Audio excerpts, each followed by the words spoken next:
All right, what's going on, guys? It is week 13 already, and for the next edition of Stressful Steelers Football, we got the Atlanta Falcons as the Steelers remain on the road, going up against a team that is in line to win their division in the NFC South. Surprisingly, we all thought the Bucs were pretty much locks to win that division. Not so much. The Falcons at 5-7 are second in their division. And, you know, with this last stretch of games coming up, the last month of football coming up, as the playoffs are creeping, we've seen all year, man. They don't have a lot of wins in the win column. They have more than we do. And, again, they're creeping up on their division. They're going to remain competitive. And that's what they've been all year. You know, they're led by second-year head coach Arthur Smith. Yep. And although Atlanta isn't a familiar team this year or full of top-tier names or recognizable names, they've been a team this year that has been extremely competitive and have been fighting to the end every football game. Because you look at their team, man, there's not a lot of household names. There's not a lot of popularity there. There's not.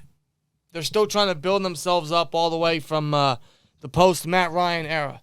But somehow, they have more wins than us.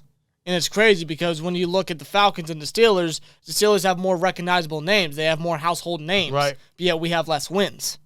But the Falcons have more wins, and they're a more competitive team than the Pittsburgh Steelers have been this year. You could say that about a lot of teams this year, to be real with you. That goes to show you the state of the Steelers right now. They are coming off a win. They do have some momentum as they remain on the road. They go to Atlanta this week. It's possible that they actually walk out with 2 straight road victories. They're led by Marcus Mariota, who was a bench guy the past couple years after not really finding a lot of success in Tennessee. He's pretty much the bridge guy for, it could be Desmond Ridder.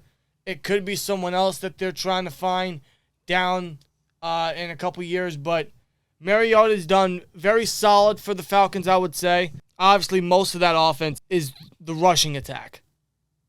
Cordell Patterson's having a career resurgence since moving to running back, and he's been one of their lead guys there. He's just blowing up in Atlanta. He has been the past couple years. Yep.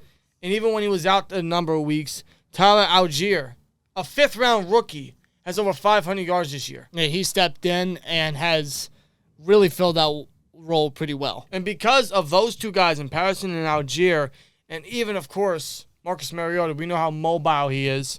They are statistically one of the better rushing offenses. When it comes to the receivers, though, you know, they have a first-round rookie, Drake London. You know, he's looking real solid, you know.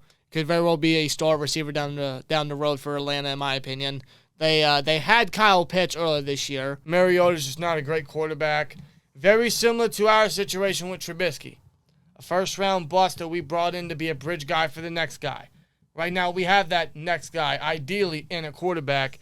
And he's doing very solid. He's improving week by week. We saw that last week. Now, he still has his accuracy issues. He's still rough around the edges as expected. I hope in this game we see those issues fined out a little bit. They're not as rough. Because around this time, at this stage of his early career, you know, I don't want to see accuracy issues reoccurring so often. At least last week, when he was experiencing those issues, he came back and showed the potential that we know he has, which led us to a victory. And that's a confidence booster for someone like Pickett. This is a guy that doesn't like to lose. So for him to get us a win like that, that's a massive confidence booster, and you know that's going to really translate onto the football field for Pickett. Yeah. So I hope that's the case. We see more progression from Pickett in this one. Pretty much the remainder of the year is all about Pickett. Let's see how more progressed he is week to week. And that's what I'm looking most forward to in this one, especially since the Falcons' passing defense, not that great. Oh, it's probably statistically, I think it's one of the worst. It is. They only have one guy I can tell you, A.J. Terrell. That's it. But even he's had a down year compared to last year. Last year he was a lockdown guy. This year, not so much. No. I think their safety, Jalen Hawkins, is their leading guy in turnovers. They don't have a lot of turnovers. They don't even have a lot of sacks. That Falcons defense, not great. It's nothing crazy. They have certain guys like Grady Jarrett, very underrated, A.J. Terrell, They got guys like that. Maybe a Rashawn Evans since he's their leading tackler. But outside of that, there's nothing crazy about the Falcons defense. So the Steelers offense, although, believe me, I'm not expecting anything crazy. They should have a decent game in this one. They should. They should. On paper, they should. They should have a pretty solid performance, but I'm not anticipating such a thing to happen. No. When it comes to Matt Canada still leading the offense, calling the plays as OC. And even if they do, very much like last week, very much like the Bengals, very much like the Saints, it could be another second-half collapse we see. Because that's just that's the norm for this team nowadays, which is unfortunate. Hopefully that's not the case, but you know you can already predict where this team's going to go at a certain point of a football game when certain things happen. That's how predictable we are. That's how predictable the offense is. Yeah. And speaking of the offense, when it comes to running back, Yep. Najee Harris did have a abdominal injury, to which he left the game with that last Monday night against the Colts. I don't know the severity of the injury. I haven't heard any update as of this recording Tuesday night. So I don't know. And I don't know the update on Jalen Warren either.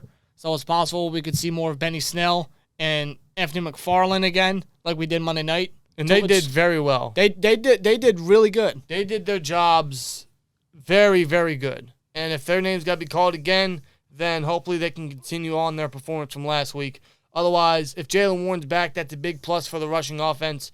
One of the few positives we can say about the Steelers team the past couple weeks. Ever since the bye week. Ever since the bye week, you're right. The rushing offense has been better. It has. Statistically, it's been better. We're finding holes. We're finding gaps. We're getting big runs every now and then. We're getting first downs. It's driving us down the field. It's getting some points on the board. It is. It's actually leading to some of our better scored games. It's not really consistent. It's not really leading to a lot of victories.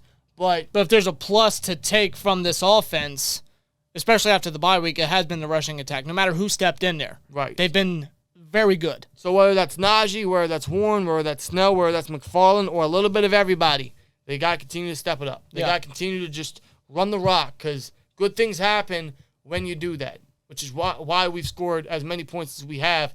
It's not a lot, but it's more than what we're accustomed to. Exactly. So against the Falcons defense that's not stellar, maybe we can continue that on the road. Not expecting it, not putting much optimism into that statement, but we'll see. Maybe the Steelers can build upon last week's victory and get 2 straight road wins. Yeah. But the Steelers defense has to come to play. They got to get pressure on Mariota. They got to try to limit Mariota's mobility. He will make you pay for it. And seeing how the Steelers defense has many holes in its area. With it being the highest paid defense in the NFL at the same time. Exactly. Mariota's mobility worries me. Because if you give him any free space, he's going to take advantage of it. That's what he does. He is, and the Steelers defense lacks at stopping stuff like that. Yeah. So, definitely stop the Falcons' rushing attack and try to get to Mariota and force mistakes. Simple as that. This is a very winnable game in my book because the Falcons are tough, but nothing flashy. But at the same time, I'm not going to underestimate them. Of course not. Absolutely not. There's a reason they're second in their division. There's a reason they've been competitive for the majority of the season. So not underestimating this team, especially in their house.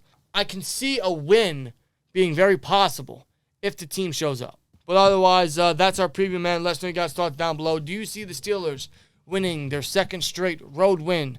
How do you think this game's going to go? Let us know in the chat. Let us know in the comments. And see you in the next one. Here we go, Steelers.